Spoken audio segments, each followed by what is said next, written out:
Salut à tous et à toutes, c'est Atomique et aujourd'hui je vais vous parler du bac.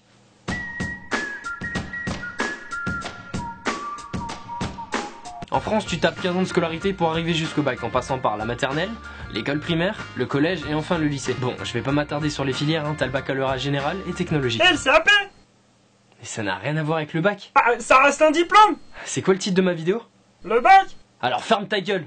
15 ans de scolarité pour en arriver à un diplôme qui te permettra d'avancer. Puis de poursuivre sur un master ou un doctorat, un petit bac plus 9, tu vois, tranquille à l'aise. Pour faire simple au niveau des filières, on a la L pour les gothiques, la STG pour les mecs de la Tessie, la S pour les matheux et la ES pour les BG.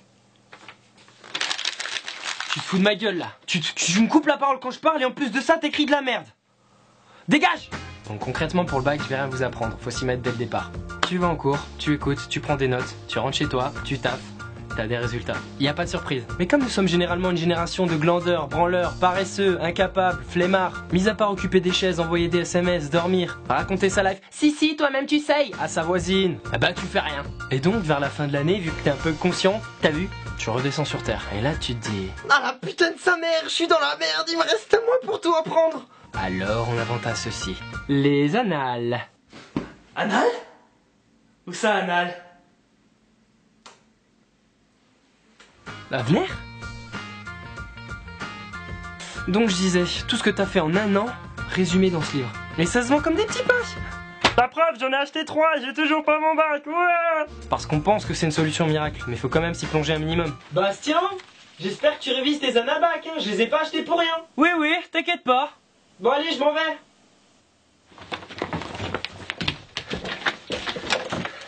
Oh les mecs, alors c'est quoi les bails? Tu t'es fait dive? Oh non! Oh putain! Carte sultée! Non, sérieusement, les anabacs ça aide si on les utilise à bon escient. Il faut pas réagir comme la plupart le font en disant Ah, nique sa mère les révisions, j'y vais au talent moi. J'ai pas le time, tu vois, j'ai autre chose de plus important à faire. de toute manière, anabac ou pas, t'auras toujours des matières où t'as des lacunes et tu sais pertinemment bien que tu risques d'échouer. Moi, par exemple, prenons l'allemand. J'en fais depuis que je suis en primaire. Donc jusqu'à maintenant, ça fait 11 ans. 11 fucking années d'allemand. Et je suis toujours pas capable de faire une phrase correcte. Hallo, ich bin Asiatomic und ich mag Pizza. Es ist fertig. C'est tout ce que je sais dire sans faire de faute et je caricature pas. Comme un prof me pose une question, je réponds toujours Ich weiß es nicht. Du coup, dans la classe, c'est assez répétitif.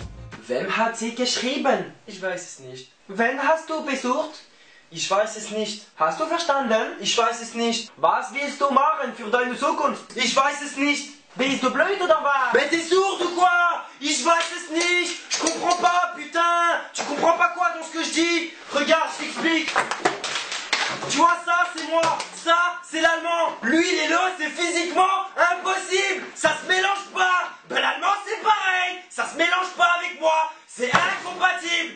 Non mais sérieux, l'allemand c'est clairement la langue la plus horrible à apprendre. Enfin, pour ma part, hein, parce qu'après t'auras toujours des exceptions. L'exception qui confirme la règle. Regardez, il suffit juste de prendre un mot que l'on traduit dans diverses langues. Imagination. Imagination. Imaginazione. Imagination. Vorstellungskraft, fils de... Vous trouvez pas ça agressif? Genre t'as l'impression qu'on t'insulte quand tu connais pas la langue. Bon, je vais arrêter de vous parler de ça parce que moi rien que d'en parler ça me rappelle de mauvais souvenirs. Sérieusement, pour le bac, si tu bosses tout au long de l'année, tu l'auras sans problème, pas besoin de stresser. Et surtout, ne faites pas comme moi, ne procrastinez pas. Si vous voulez, la procrastination chez moi est assez particulière. C'est un principe, je suis un adepte de cette pratique. Parce que personnellement, je sais pas si vous avez remarqué, mais quand t'es en état critique, t'es hyper productif. Par exemple, quand t'es en train de te noyer, la seule chose à laquelle tu penses, c'est de survivre, donc tu nages. Même si tu sais pas nager, tu nages. Un autre exemple, quand t'as de l'asthme et que tu fais une crise, la seule chose à laquelle tu penses c'est respirer. Tu fais pas autre chose, hein, tu vas pas chercher la télécommande pour zapper et mettre Secret Story ou faire je ne sais quoi. Bah les devoirs c'est pareil. Quand t'es en état critique, quand c'est le dernier moment pour finir ta disserte de philo par exemple, tu grattes et t'as pas le choix. Et si t'abandonnes, t'auras pas fait ton devoir, ce qui engendrera un 0 ou alors une mauvaise note au prochain contrôle parce que tu n'auras pas appris ta leçon. Et qui dit mauvaise note, dit mauvais bulletin. Et qui dit mauvais bulletin, dit possibilité de refus dans la prochaine école de ton choix. Tu vas finir par te réorienter et travailler dans une branche qui ne te plaît absolument pas. Tu vas galérer pour payer tes impôts, payer tes crédits, nourrir ta famille et j'en passe. Alors joue pas au con et travaille comme tout le monde.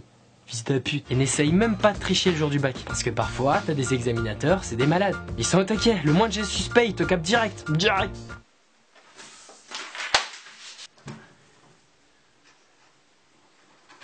Putain.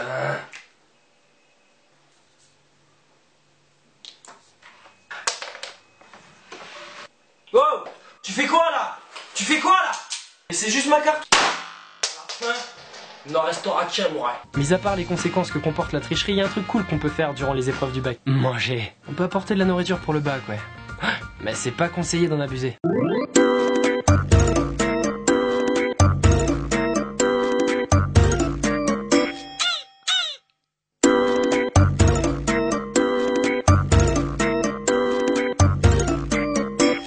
Il vous reste encore 5 minutes. Arrête tout de suite, c'est fini.